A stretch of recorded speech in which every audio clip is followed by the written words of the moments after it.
আমি কি তোর আপন ছিলাম না সোনা বন্ধু রে, আমি কি তোর আপন ছিলাম না। ছোট কালে গাছতলাতে পুতুল খেলার ছলনাতে, ছোট কালে গাছতলাতে পুতুল খেলার ছলনাতে আম কুড়াইতে যাইতাম দুইজনা সোনা বন্ধু রে, আমি কি তোর আপন ছিলাম না।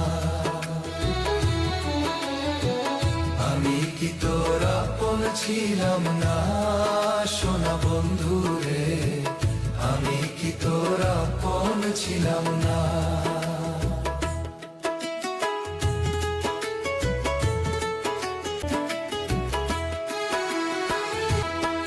খেলার সাথী যখন ছিলাম